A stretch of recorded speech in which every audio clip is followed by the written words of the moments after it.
Today we're talking about making the healthy choice when we're trying to eat an appropriate diet. And I want to look at the choice between eating salad with chicken versus eating pizza. We think salad is obviously the healthy, low-calorie food.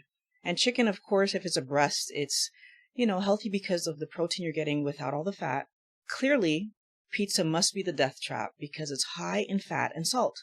You want to be healthy and lose weight, but you keep getting backwards, confusing information about food that causes your weight to rise. And today I'm going to show you how the healthy choice also causes your weight to rise, keeping you fat and uncomfortable. Let's start by looking at chicken breast that was grilled. And then I decided to go with the Olive Garden salad with the Olive Garden low-fat dressing. Gives us 13 grams of fat in this meal. Comparing that to, if we go with a pepperoni slice, it's 13 grams of fat. I can guarantee you that when I was eating standard meals, I would never buy a pepperoni slice of pizza. First of all, I don't find pepperoni tastes great by itself. So I would have gone with the meat lovers, and that gives us 19 grams of fat. I want to just point out that when we're looking at these two fat levels, it's not that different, first of all, 13 versus 19. But if we go with the pepperoni pizza, you're at the same fat level as the chicken healthy meal. So at that moment, not really seeing the big difference of why pizza is vilified as the unhealthy meal.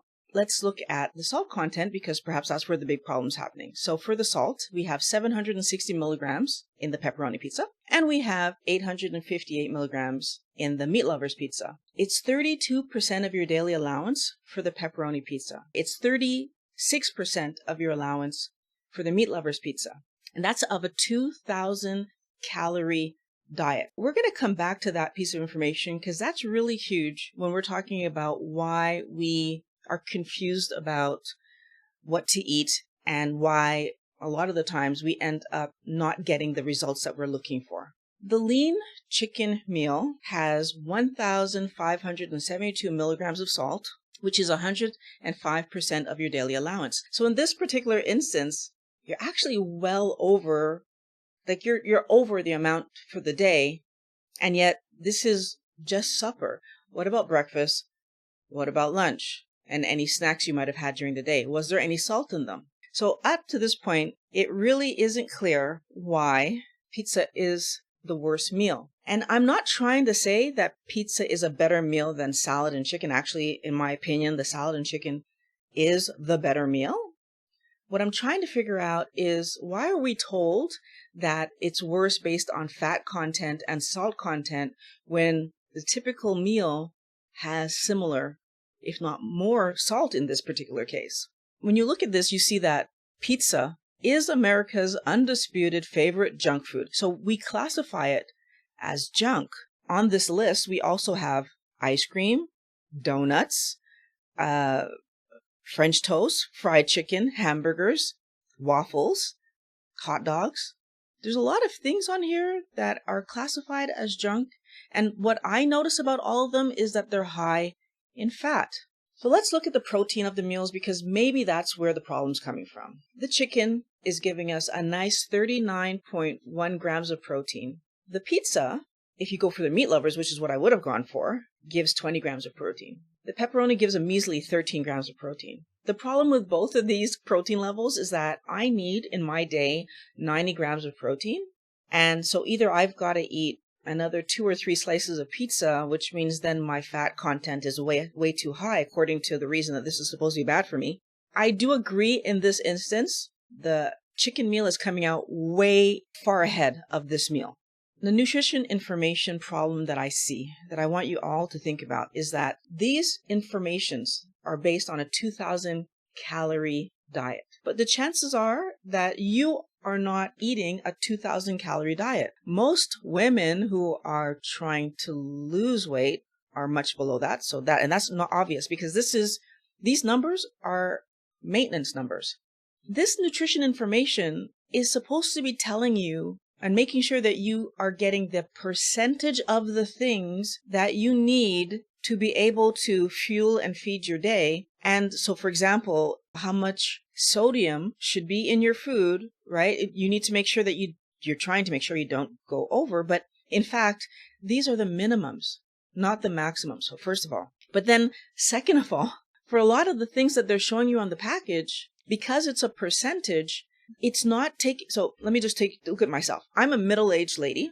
Apparently, when I looked it up, that's what my age falls into. Don't get me started about how crazy that sounds to me to say out loud. Stuck at a desk 5 out of 7 days. So my activity level, if you do the 2 days that I am active, I'm not active the full 24 or the full 16 hours.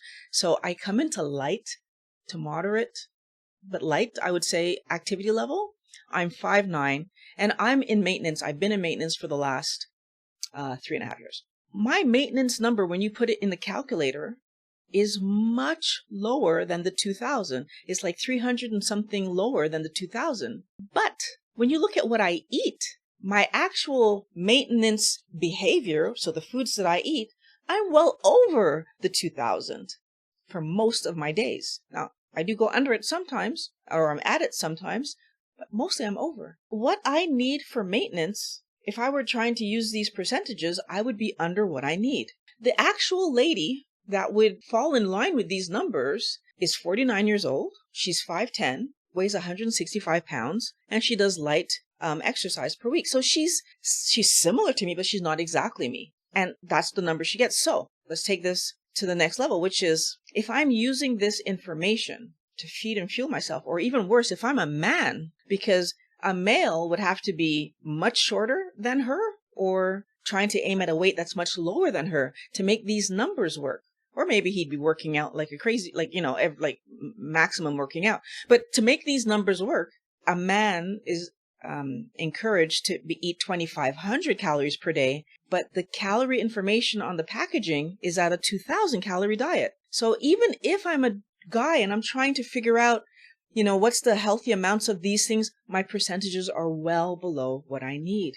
How do you actually find the maintenance number, and then how do we make these percentages fit in? Well, the answer is you don't need to. What we actually need to do is to eat healthy food.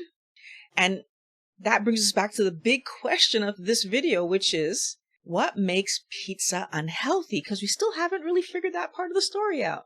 And secondly, why does the healthy choice also help us to be fat? It's the carb count.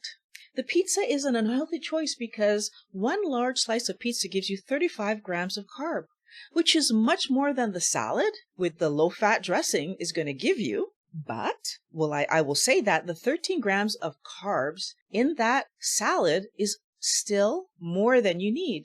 I want to take a moment to point out that the chicken meal trades fat for carbs. That low-fat salad dressing that's in that chicken meal is 6 grams of carb and 6 grams of fat. Versus, if we would have used a regular salad dressing on that salad, it would have been 2 grams of carb. So we get 4 extra grams of carbs. And the question is, why do they do that? Why do they make this bad trade? It's a bad trade because carbohydrates cause insulin to spike. Insulin is called the fat storage hormone because when it's released into the body, it pulls sugar out of the blood and stores it away as fat. All the foods that are high in sugar cause fat storage. So we have bread here, we have pasta, potatoes. We eat fruit thinking that it's helping us because we're not eating chocolate bars, but fruit is high in sugar. Bananas, mangoes, watermelon, peaches, apples, they're high in sugar. And what they actually end up doing is causing our body to store fat. And there's another big issue with fruit that we often overlook, which is that it has a high content of fructose. We've all heard of high fructose corn syrup. We know that's not good for us. Fruit has also fructose in it, which is doing the same thing in our body, which is causing liver damage. The other thing I have on the screen is rice. These are all high carb foods that aren't helping us in our desire to lose weight. What does help us are foods that are low in carb count, that don't spike insulin, and therefore they allow our body to use the energy that comes in, the energy and building blocks that are coming in from the food that we're actually eating. So rather than storing the food you eat away because there's too much sugar coming in, you end up using that energy to build a healthy body. Things like meats with the fat that comes along with them. We keep being encouraged to eat low-fat foods, so low-fat meats, the chicken breast instead of the leg and the thigh but then we don't get the energy we need. We try to get that energy from carbohydrates, but those carbohydrates cause us to gain weight. So why those healthy foods, those healthy meals end up causing us to gain weight is because they take the fat out that our body knows what to do with, that our body is able to use without storing it away as fat on the body, and replace it with carbohydrates that our body has difficulty using as energy, because if it stays in our blood, it's toxic. And therefore, it has to store some of it away. And we end up storing it how? As fat. We have two energy sources, fat, which is represented here by butter, but we also have sugar, and these two energy sources are not equivalent in the body.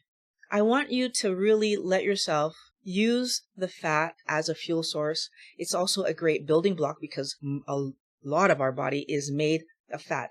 Every cell of your body is made from fat. Every cell. Our body needs it to build appropriately. If you eat healthy foods, and you're going to know they're healthy, they're low in carb, they're one ingredient foods. That's the other part of the story. One ingredient foods that build your body. Your weight will get back to normal because your health will improve. A healthy body regulates its weight. There's a lot of conversation lately about whether or not keto works and can it work for you. I have a video that I'm talking about this. I'm going to link it here. If you do keto correctly, it works. And it only works not because it's keto. It works because you're feeding your body appropriately. You're feeding your body what it wants to grow and build and not just survive, but to thrive.